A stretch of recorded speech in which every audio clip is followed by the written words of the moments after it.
नमस्ते एभ्रिवान, स्वागत छ आजको भिडियोमा। आज हामी कुरा गर्नेछौँ सागर डिस्टिलरी लिमिटेडको आइपिओको बारेमा।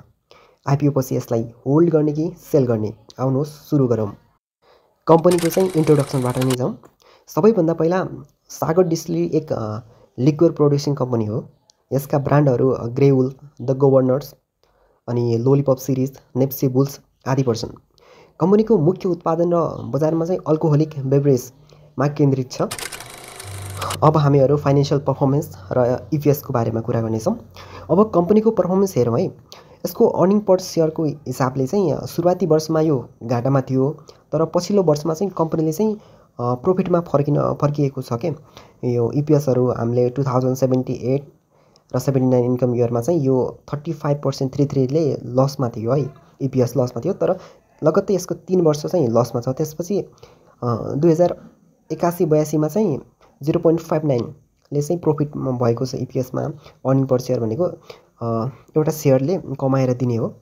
यति एउटा सेयरले चाहिँ 0.59 कमाएर दिइरह 80-81-82मा। अनि त्यसपछि हाम्रो 82-83मा पनि 2.07 प्रोफिटै भएको छ इपिएसमा। अनि यो चाहिँ 2083-84को 6.89 भनेको चाहिँ यो इस्टिमेट गरे होला हो। यति चाहिँ कमाइ इपिएसले चाहिँ यति चाहिँ दिन्छ भनेर चाहिँ 83-84 र 84-85को चाहिँ यति इस्टिमेट गरेको डाटा हो यो। अनि यो हेर्नुपर्दा चाहिँ अब हामीले के देख्यौँ भन्दाखेरि चाहिँ इपिएस लगातार नेगेटिभबाट चाहिँ पोजिटिभ हुँदै 15.82 सम्म पुगेको छ। यसको मतलब कम्पनी घाटाबाट चाहिँ नाफामा फर्किँदैछ क्या यसको। अब कुरा गरौँ रिस्क एन्ड क्रेडिट रेटिङ्स। तर केवल इपिएस मात्र हेरेर निर्णय गर्न सकिँदैन, सो क्रेडिट रेटिङ पनि हेर्न जरुरी छ। सागर डिस्टिलरीलाई आइसिआरए नेपालले आइआरएन बी पोजिटिभ रेटिङ दिएको छ। यो रेटिङले हाई रिस्क देखाउँछ, जसको मतलब कम्पनीलाई फाइनेन्शियल ओब्लिगेसन टाइमली पुरा गर्न चाहिँ अलि गाह्रो पर्न सक्छ है, जस्तो चाहिँ यसले देखाउँछ। अब कुरा गरौँ यसको फ्युचर प्लानहरू र आइपिओको चाहिँ युज कहाँ गरेको छ यसले। सागर डिस्टिलरीले चाहिँ आइपिओबाट उठेको पैसा चाहिँ कहाँ खर्च गरेको छ, आउनुहोस् बुझौँ। पहिलो चाहिँ कर्जा तिर्ने हो, कम्पनीले लिएको लोन घटाउनको लागि युज गर्छ। दोस्रोमा चाहिँ यो प्रोडक्सन बढाउनको लागि नयाँ मेसिन र क्यापेसिटी विस्तार गर्नको लागि चाहिँ युज गर्छ। अनि तेस्रो भनेको चाहिँ वर्किङ क्यापिटल भनेको रोजगारी, कच्चा पदार्थहरू किन्न र डेली खर्चमा चाहिँ प्रयोग हुनेछ। अब रिटर्नको कुरा गर्दा चाहिँ कम्पनीले अनुमान गरेको छ कि प्रोजेक्टबाट चाहिँ इयरली रिटर्न लगभग 27% चाहिँ आउँछ होला, तर पैसाको पुरै लागत चाहिँ फिर्ता गर्न चाहिँ कमसेकम 11 वर्ष चाहिँ लाग्नेछ। यसलाई सजिलो भाषामा बुझ्ने हो भन्दाखेरि चाहिँ आइपिओबाट चाहिँ आएको पैसा चाहिँ उसले चाहिँ लोन तिर्न अनि आफ्नो क्यापासिटी बढाउन र बिजनेस चलाउनको लागि प्रयोग गर्छ। अनि प्रोफिट आउने सम्भावना छ, तर सबै पैसा फिर्ता हुन चाहिँ धेरै समय लाग्छ भन्न खोजेको यसले। अब कुरा गरौँ होल्ड गर्ने कि सेल गर्ने। अब सबैभन्दा ठुलो पर्सन हो आइपिओ पछि के गर्ने त।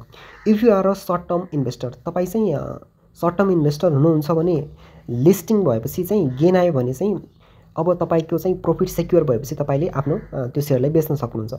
तर तपाईँ लङ टर्म इन्भेस्टर, तपाईँ लामो समयसम्म होल्ड गर्न सक्नुहुन्छ, तपाईँ त्यस्तो इन्भेस्टमा पर्नुहुन्छ भने कम्पनी प्रोफिटमा फर्किँदैछ अनि यसको ब्रान्डहरू पनि पपुलर छन्, तर क्रेडिट रेटिङ चाहिँ अलिक हाई छ है।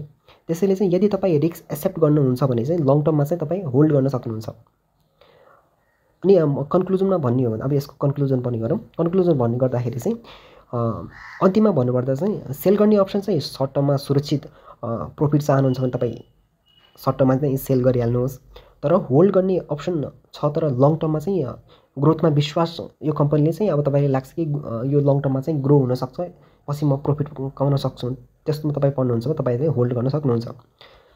अब इन्भेस्ट गर्दाखेरि चाहिँ सधैँ नै हामीले के याद गर्नुपर्छ भने हामीले पूर्ण रूपमा चाहिँ जानकारी लिएको हुनुपर्छ कि इन्भेस्ट गर्दाखेरि, नत्र चाहिँ लसमा पनि जान सकिन्छ। त्यसैले चाहिँ कुनै पनि इन्फर्मेसन, कुनै पनि आइपिओ आउँदाखेरि त्यसको चाहिँ होल्ड गर्ने कि अनि सोल्ड गर्ने भन्दाखेरि त्यो आफूमा डिपेन्ड पर्ने हो कि यो कसैले भन्दैमा त्यो थाहा हुने कुरा होइन। यो तपाईँ के गर्न चाहन्छ त्यो तपाईँ आफूमा थाहा पाउने कुरा हो यो।